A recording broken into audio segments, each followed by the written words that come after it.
अस्सलामुअलैकुम वरहमतुल्लाहि वबरकातुहू। Welcome to maths fair academy. Hope so आप सब लोग बिल्कुल ठीक होंगे। हम लोग डिस्कस कर रहे थे MTS 633 के most important and repeated questions को। MTS 633 के पेपर की अगर बात की जाए तो इसका पेपर थोड़ा सा कॉन्सेप्चुअल होता है, लेकिन कुछ क्वेश्चंस ऐसे होते हैं जो रिपीट होती हैं हर किसी के पेपर में। मैंने उन तमाम क्वेश्चंस को मिला के कंबाइन करके कुछ नोट्स बनाए हैं। इंशाल्लाह अगर आप लोग जस्ट इन्हीं क्वेश्चंस को सब्जेक्टिव के लिए कर लेंगे अच्छे से तो आपका सब्जेक्टिव यहाँ से सोल्व हो जाएगा। तो जो क्वेश्चन मैंने अपने लास्ट वीडियो में करवाए थे आपने उनकी भी अच्छे से प्रैक्टिस करनी है। और लास्ट वीडियो में हम लोगों ने डिस्कस किए थे क्वेश्चन नंबर 12 तक। आज के इस वीडियो में हम लोग डिस्कस करेंगे question number 13 and to question number 13 से ऑनवर्ड। तो आप लोगों ने जस्ट ये करना है कि जो क्वेश्चन मैं इस वीडियो में करवा रही हूँ आपने उनकी अच्छे से प्रैक्टिस करनी है, उनको फिंगर टिप्स पे याद रखने हैं। इंशाल्लाह जो आपका सब्जेक्टिव है मैं गारंटी देती हूँ कि आपका सब्जेक्टिव इन क्वेश्चन से सॉल्व हो जाएगा। ऑब्जेक्टिव के लिए आप इसकी कोई अच्छी सी मेगा फाइल देख लें, लेकिन मेगा फाइल को देखने से पहले आप ऐसा करें कि आप हैंडआउट्स को गौर से पढ़ लें। जस्ट अगर आप हैंडआउट्स को गौर से पढ़ लेंगे फिर देन आप जब मेगा फाइल देखेंगे तो आपको आइडिया हो जाएगा कि मेगा फाइल, क्योंकि मोस्टली ऐसा होता है मेगा फाइल में जो क्वेश्चंस के आंसर लगे हुए होते हैं वो रॉन्ग होते हैं। तो अगर आप पहले से हैंडआउट्स को अच्छे से रीड आउट कर लेंगे देन आपको आइडिया हो जाएगा कि ये वाला MCQs ठीक लगा हुआ है, इसका आंसर या गलत लगा हुआ है। तो आप पहले हैंडआउट्स को अच्छे से just for MCQs read out कर लें और सब्जेक्टिव के लिए आप जस्ट इन्हीं क्वेश्चंस को कर लें। हैंडआउट्स को अच्छे से रीड कर लेंगे आपको थोड़ा सा कॉन्सेप्ट भी मिल जाएगा और फिर जब आपको कोई MCQs उनसे बन के आएगा तो इंशाल्लाह वो MCQs भी हो जाएगा। तो आज के इस वीडियो में हमने क्या स्टार्ट करना है क्वेश्चन नंबर 13 को। क्वेश्चन नंबर 13 है आपके पास define normal group with example. अब नॉर्मल ग्रुप का मैंने आपको लास्ट वीडियो में भी थोड़ा सा कॉन्सेप्ट दिया था। नॉर्मल ग्रुप में ये होता है कि अगर आपके पास दो सब ग्रुप हैं GH एंड HG, उन दोनों को अगर आप ऐसे करें GH जो है वो इक्वल होगा HG के, मतलब लेफ्ट हैंड साइड और राइट हैंड साइड, तो ये अबिलियन ग्रुप जैसे होते हैं। अबिलियन आप लोगों ने पढ़ा होगा जिसमें आपके पास left hand side right hand side की इक्वल होती है। अब जहाँ पे देखें अगर आप पहले G सब ग्रुप को लिखे देन H सब ग्रुप को उनको मल्टीप्लाई करते हैं वो किसके इक्वल होगा HG के, मतलब GH is equal to HG। अगर ये वाली कंडीशन फुलफिल हो रही है देन आपके पास जो H सब ग्रुप है sub group H of group G is normal group. Then ये वाला जो सब ग्रुप होगा H ये क्या होगा, नॉर्मल ग्रुप होगा। G एंड H ये क्या होगा, नॉर्मल सब ग्रुप होगा। तो अब इसकी डेफिनेशन आपके पेपर में आ सकती है। तो आपने जस्ट ये लिखना है sub group H of group G, किसी भी ग्रुप G का जो सब ग्रुप H है वो नॉर्मल ग्रुप सब ग्रुप कब होता है, जब GH क्या हो, GH इक्वल हो जाए HG के for all G belong to G, मतलब G क्या है उस G जो ग्रुप है उससे बिलोंग करता है। नेक्स्ट अपने इसकी एग्जांपल भी उन्होंने पूछी है तो आपने एग्जांपल में लिखना है, खुद से आपने एग्जांपल दे देनी है कि आपने 1 लिखा, 1 2 3 लिखा, 1 3 2 लिखा। ये क्या है, सब ग्रुप है ऑफ H3 के, ये इसमें H4 ये क्या है, ये एक नॉर्मल सब ग्रुप है। मतलब कोई भी आपको एक ग्रुप गिवन होगा आपने वहाँ से कुछ सब ग्रुप उठाया, मतलब उस ग्रुप का कुछ पार्ट उठाया तो वो क्या है, एक सब ग्रुप है। और ये वाला सब ग्रुप H4 ये क्या है, ये नॉर्मल सब ग्रुप है। इसमें GH जो है ये इक्वल होगा HG के, ठीक है। मतलब अगर आप इन एलिमेंट्स को चेंज कर दें 1 2 3 को 3 1 2 में कर दें या 1 3 2 का 1 2 3 में चेंज कर दें, क्या होंगे, इक्वल होंगे। देन आप कह सकते हैं कि क्या है, नॉर्मल सब ग्रुप। तो इसकी डेफिनेशन आपने लिखनी है, कोई भी सब ग्रुप H है ग्रुप G का वो नॉर्मल कब होता है, जब GH HG के इक्वल होता है। उसके एग्जाम्पल में आपने ये लिख देना है तो आपको इसके फुल मार्क्स मिल जाएंगे। नेक्स्ट आपके पास कोनोनिकल होमोमॉर्फिज्म है, ये डेफिनेशन मेरे पेपर में आई थी। जस्ट आपने इतना इसकी डेफिनेशन में लिखना है और ये 3 मार्क्स की आपके पेपर में आती है। इसमें कॉन्सेप्ट जस्ट इतना है कि आपने एक मैप करवाया G का G/H पे, तो ये वाले जो होमोमॉर्फिज्म है इसको आप लोग कहते हैं, ये वाला जो होमोमॉर्फिज्म है, ये वाला जो मैपिंग है G से G/H पे, इसको आप लोग कहते हैं कोनोनिकल होमोमॉर्फिज्म, ठीक है। तो ये आपने याद रखना है, ये चीज़ आपके MCQs के लिए भी इंपॉर्टेंट है और ये आपके डेफिनेशन आपके शॉर्ट क्वेश्चंस में भी आ सकती है। नेक्स्ट आपके पास एक और डेफिनेशन है क्यूम्यूटेटेड सब ग्रुप की, ये डेफिनेशन भी मेरे पेपर में आ चुकी है तो ये बहुत ज़्यादा इंपॉर्टेंट है। Set of all commutators A inverse B inverse for A B belong to G generate सब ग्रुप C ऑफ G। देखिए आपके पास एक ग्रुप G है और वहाँ से आपने एक सब ग्रुप C लिया।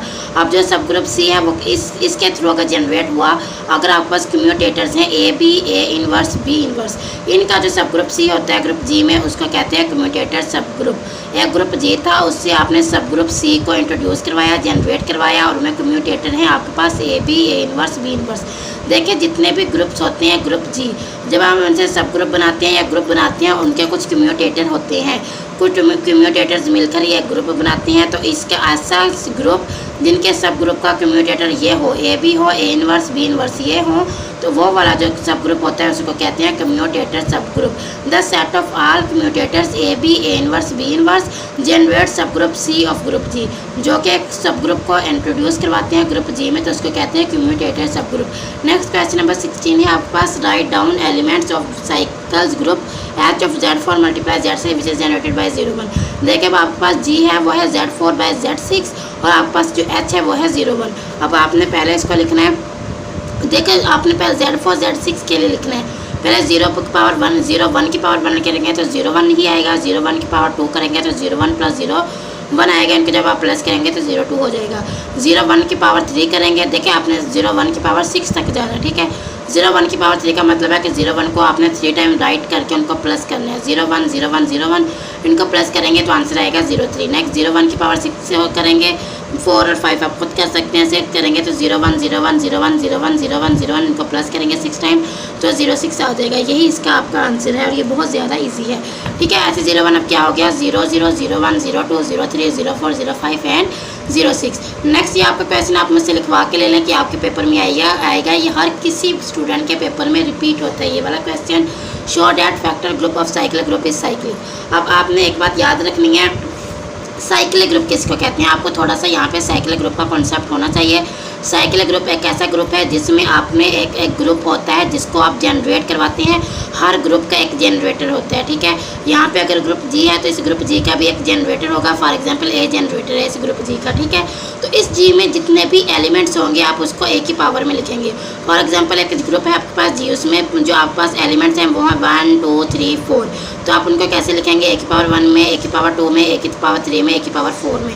इसको आप लोग कहते हैं साइक्लिक ग्रुप। अब यहाँ पे वो कह रहे हैं कि आपने किसी भी factor group of cyclic group को शो करवाना है कि वो साइक्लिक है, तो आपने ग्रुप जी को लेट किया, उसका जनरेटर है ए, और फिर देन आपने एक नॉर्मल सब ग्रुप को लेट किया एन से, एन क्या है, एक नॉर्मल सब ग्रुप है, और आपको पता है कि आप उसको कैसे राइट करते हैं, डिवाइड का साइन लगाते हैं। मैंने आपको बताया था जो ग्रुप होता है उसको ऊपर लिखते हैं, जो सब ग्रुप होता है उसको नीचे लिखते हैं, यही इसलिए हमने यहाँ पे लिखा है। या आपके एमसीक्यूज में पूछा जाता है कि अगर ग्रुप है और सब ग्रुप है तो आपने बताना है एमसीक्यूज में ग्रुप को हमेशा न्यूमरेटर में और डिनोमिनेटर में सब ग्रुप को लिखा जाता है।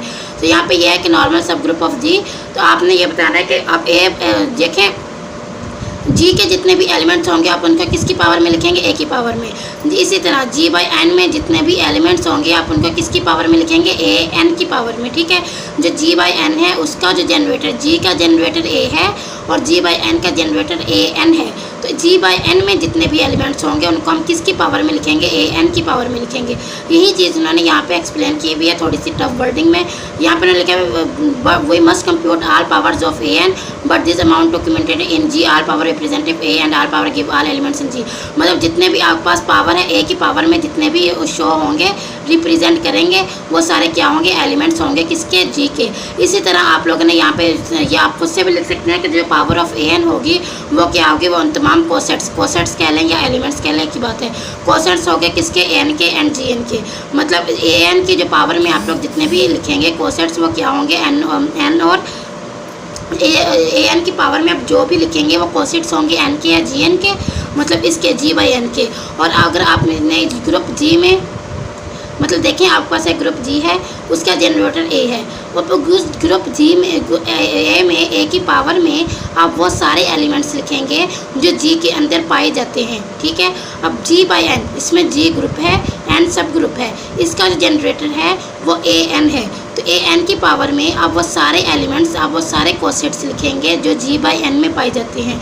इसलिए को इन्होंने यहाँ पे थोड़ी सी टफ वर्डिंग में लिखा हुआ है, तो इसका मीनिंग जस्ट यही है कि जितने भी एलिमेंट जी में पाए जाते हैं उनको आपने ए की पावर में लिखना है, और जितने भी एलिमेंट जी बाई एन में या एन में पाए जाते हैं उनको आपने किसकी पावर में लिखना है, ए एन की पावर में लिखना है। नेक्स्ट आपके पास क्वेश्चन नंबर 18 है। क्वेश्चन नंबर 18 है कि कंप्यूट करें factor group Z4 multiply Z6। ये उसका ग्रुप है Z4 मल्टीप्लाई Z6 और ये उसका क्या है, सब ग्रुप है, क्योंकि सब ग्रुप को हम लोग डिनोमिनेटर में लिखते हैं। अब यहाँ पे देखें 4 मल्टीप्लाई 6 क्या होगा, 24। यहाँ पे H है 0 1, अब आपने इसको 6 एलिमेंट्स में लिखना है, तो लिखें 0 0 0 1 0 2 0 3 0 4 0 5, ये 6 हो गए। हमने इसको 6 ही राइट करने थे क्योंकि मैक्सिमम 6 थे। अभी आपके पास सब ग्रुप 6 आ गया, ग्रुप की वैल्यू आपके पास 24 आ गई। आपने इनको क्या करना है, 24 डिवाइडेड बाई 4 6 करना है, तो ये आंसर आएगा आपका पास 4। अब अब आपने सिर्फ इतना बताना है, इनके रिलेशन बताना है कि अगर आप इसके लिखें cosets H00 plus H10 H20 H30 plus H40 plus H50, इनको आप कैसे लिख सकते हैं 00 10 20 30, इनको आप ऐसे लिखेंगे। बस यही क्या है इनके, ये बता सकते हैं कि ये Z4 जो है Z4/Z6 ये क्या होमोमॉर्फिज्म है Z4 पे भी और Z4/6 पे भी। जस्ट इतना, यही चीज़ यहाँ पे जो मोस्ट इंपॉर्टेंट है वो यहाँ तक है। सबसे पहले आपने लिखने हैं ग्रुप में कितने एलिमेंट्स हैं, 4 × 6 करेंगे, फिर आप H वाले लिखेंगे जो कि 6 होंगे मैक्सिमम, ये 5 तक लिखे 6 होंगे। फिर आपने G और H वालों को डिवाइड करना है, फैक्टर ग्रुप आपने बताना है। देखें यहाँ पे आपने क्या बताना है, फैक्टर ग्रुप। ये होता है फैक्टर ग्रुप का फार्मूला कि आपने G का एलिमेंट्स का मोड और H वाले का, इसका 24 है, इसका 6 है, आंसर है 4। Z4/Z6 क्या है, अबिलियन है इस पे। यहाँ पे नेक्स्ट आप जस्ट इतना लिख रहे हैं कि आपने कोसेट्स राइट करने हैं H00 H10 H20 H30 H40 H50, तो आप इसको ऐसे लिख सकते हैं 00 10 20 30 40 50 एंड 60। ठीक है, नेक्स्ट आपके पास है कि आपने बताना है show that intersection of normal सब ग्रुप ऑफ ग्रुप। आपने बताना है कि अगर आप इंटरसेक्शन लें नॉर्मल सब ग्रुप का तो वो भी क्या होगा, ग्रुप होगा। अब यहाँ पे आपने लिया एक नॉर्मल सब ग्रुप, खुद से आपने लेट किया है HI क्या है, नॉर्मल सब ग्रुप है किसका, G का, जिसमें I क्या है, ये I से इंडेक्स कोई भी इंडेक्स है। ठीक है, नेक्स्ट आप इसने इंटरसेक्शन बताना है तो आप इसको लिख सकते हैं equal to intersection I belong to IHI, then for every G belong to left hand cancellation law normality. मतलब आपने देखिए इंटरसेक्शन के लिए इसको बताना है तो आप इसको पहले जस्ट इस फॉर्म में लिखेंगे GH, यहाँ पे जब हम इंटरसेक्शन का साइन लगाएंगे ये हो जाएगा GHI, यहाँ से G, और यहाँ पे जो आपने क्या करना है इनको आप HIJ भी लिख सकते हैं, क्योंकि देखिए हमने इसको HG को GH के इक्वल प्रूफ करवाना है। तो किसी तरह पहले आप इंटरसेक्शन में लिखेंगे क्योंकि हमें ये इंटरसेक्शन में चाहिए, देन आप इसको चेंज कर दें, H को GI में चेंज किया HIG हुआ। अब यहाँ से आप क्या करें, इंटरसेक्शन को अंदर मल्टीप्लाई करें, ये हो जाएगा HIJ, यहाँ से आप लिख सकते हैं J कह रही मैं HG।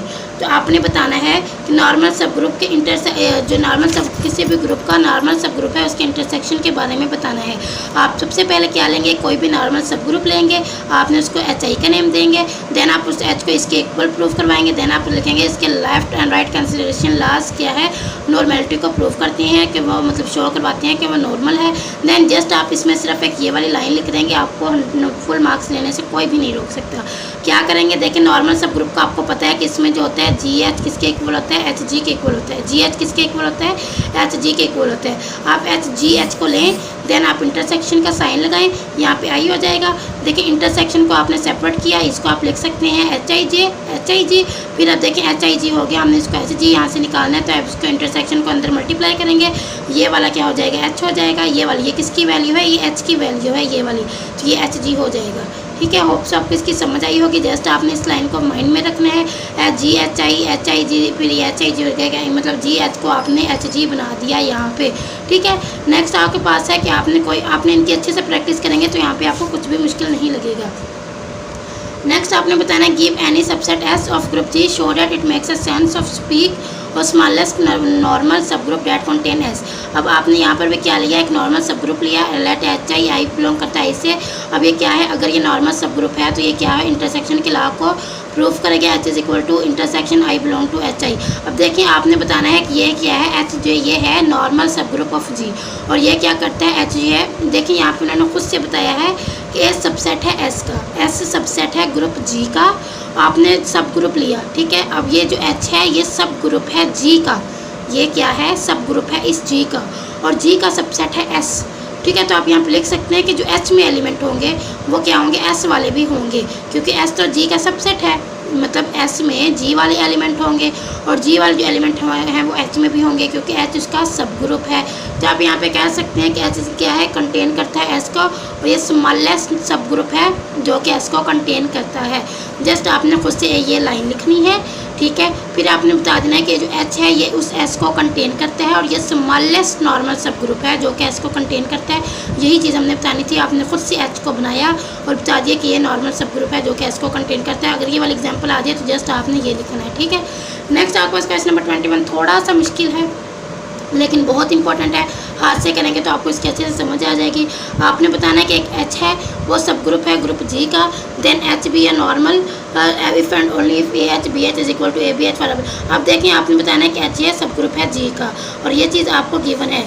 जो गिवन चीज़ है उसको हम पहले लिख लेते हैं। नॉर्मल का आपको पता है नॉर्मल में क्या होगा, यहाँ जैसे यहाँ पे एच जी एच के इक्वल था, जैसे यहाँ पे ए एच किसके इक्वल होगा, ए एच ए के इक्वल होगा।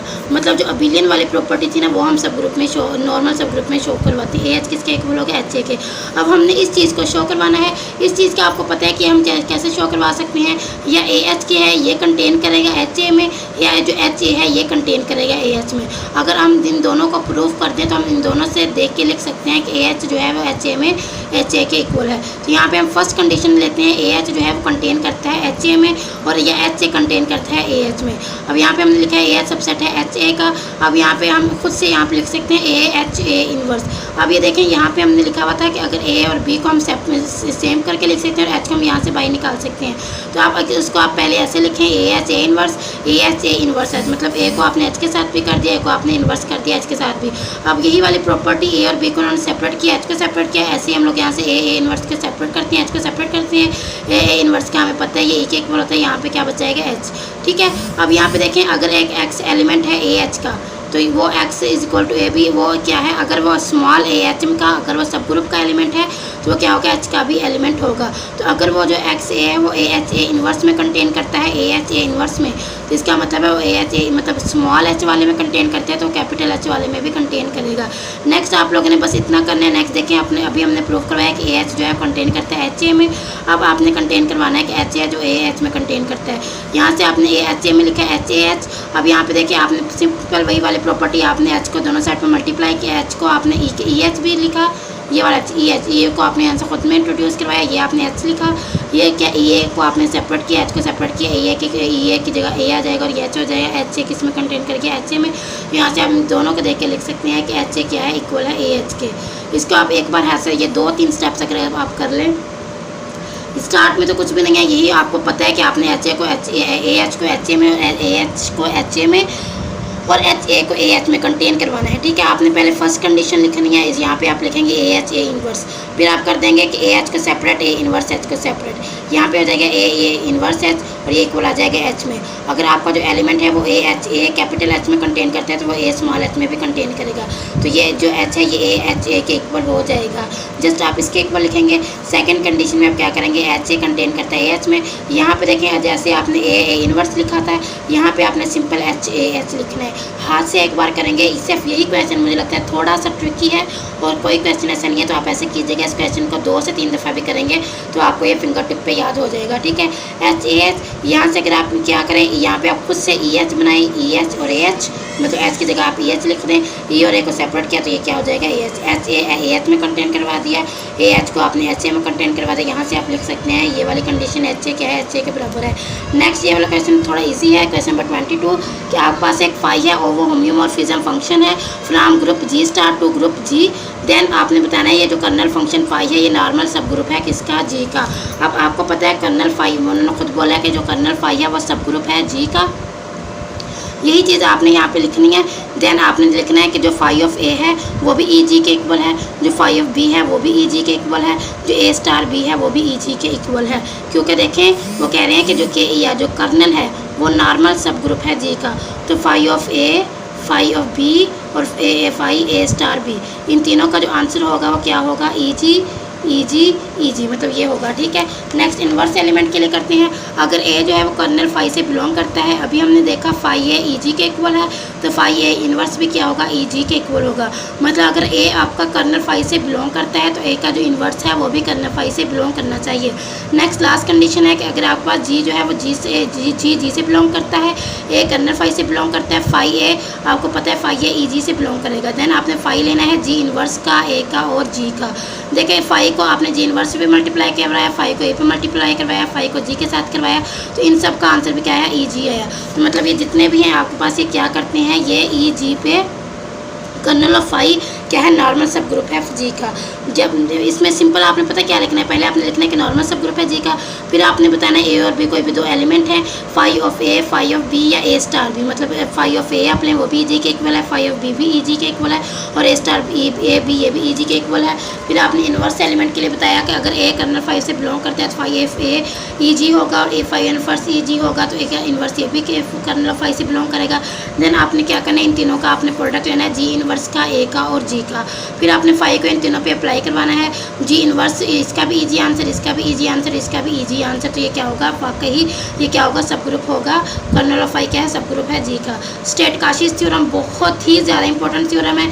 पी आपके पास एक प्राइम है, जी आपके पास एक फाइनाइट सब ग्रुप है। पी मैंने आपको बताया था जो सब ग्रुप होता है वो ग्रुप को पी जो है डिवाइड करेगा जी को, मतलब ग्रुप को आप ऊपर लिखेंगे और जो सब ग्रुप होगा उसको आप नीचे लिखेंगे ऐसे, ठीक है, मतलब ग्रुप ऊपर और सब ग्रुप नीचे। और इसको आप ये भी कह सकते हैं कि सब ग्रुप ऑफ ऑर्डर पी। जी क्या है, एक सब ग्रुप है, सॉरी पी क्या है, sub group of order P, ठीक है, मतलब आपने इसको लिखना है। आप यहाँ पे बता सकते हैं कि जो ग्रुप जी में जितने भी एलिमेंट हैं वो क्या है, ग्रुप पी के एलिमेंट है, मतलब ये जी जो है पी क्या है, सब ग्रुप है जी का, तो जी में जितने भी एलिमेंट होंगे वो पी वाले एलिमेंट्स होंगे। नेक्स्ट आपने बताना है कि आपके पास ये एक इंटीजर्स है, साइकिल ग्रुप है, यस अगर ये है वाकई साइकिल ग्रुप तो इसके जनरेटर बताएं। सबसे पहले आपने बताना है कि वाकई साइकिल ग्रुप है और इसके जनरेटर देखें पॉजिटिव नंबर, जितने भी पॉजिटिव इंटीजर्स होते हैं ना वो सारे इसके जनरेटर हैं। तो आप जस्ट लिख दें कि वी डाटा इसके elements 0 1 2 3 up to so on n -1 जितने भी होंगे वो सारे क्या होंगे, इसके जनरेटर्स होंगे। सिंपल आपने पहले बताना है साइकिल ग्रुप है और इसके जनरेटर पूछे जाएँ तो आपने ये सारे बता देने हैं, ठीक है। नेक्स्ट आपने बताना है कि सिंपल ग्रुप क्या होता है, कोई भी ग्रुप क्या है वो सिंपल होता है अगर वो नॉन ट्रिवियल हो, ठीक है, और उसमें has no proper non trivial sub group, उसमें नॉन ट्रिवियल सब ग्रुप्स ना हो लेकिन जस्ट उसमें नॉन ट्रिवियल हो तो वो क्या होता है, ग्रुप सिंपल ग्रुप होता है, मतलब इट इज़ नॉन ट्रिवियल, वो ग्रुप क्या होना चाहिए, नॉन ट्रिवियल, देन वो ग्रुप क्या होता है, सिंपल ग्रुप होता है। जस्ट आपने इसकी डेफिनेशन याद रखनी है। MTS 633 बहुत ज़्यादा ये कॉन्सेप्चुअल सा सब्जेक्ट है, अगर आप इसके ज़्यादा क्वेश्चन करने की कोशिश करेंगे तो इतना ही ज़्यादा आपके दिमाग में उसकी खिचड़ी पक जाएगी, नहीं हो सकेंगे। तो ये 24 क्वेश्चन हैं, आप इनको मेरी गारंटी पर अच्छे से करके जाएं, इंशाल्लाह आपका सब्जेक्टिव इन्हीं क्वेश्चन में से लग जाएगा। और हो सका तो मैं इसकी एक और वीडियो बनाऊंगी अगर मुझे कोई और इंपॉर्टेंट क्वेश्चंस मिले, अदरवाइज जितने भी मुझे हैंड आउट से इंपॉर्टेंट क्वेश्चंस मिले थे मुझे यही 24 क्वेश्चन जो बहुत ज़्यादा रिपीट होने वाले थे, इनको 100% आपने फिंगर टिप्स पे करके जाना है। थोड़ा बहुत हैंड आउट्स को गौर से रीड कर लें MCQs के लिए, और थोड़ा बहुत कॉन्सेप्ट ना लें, जस्ट आप MCQs हैंड आउट्स का भी गौर से रीड कर लेंगे तो आपके MCQs इंशाल्लाह में अगर फाइल में भी कोई कन्फ्यूजन हुई, कोई क्वेश्चन आंसर गलत लगा हुआ तो आप इजीली उसको सॉल्व कर लेंगे, आपको आइडिया हो जाएगा। तो आपको थोड़ा सा आइडिया हो जाएगा कि इस क्वेश्चन में मिस्टेक है क्योंकि आपने हैंड आउट्स को रीड किया हुआ होगा।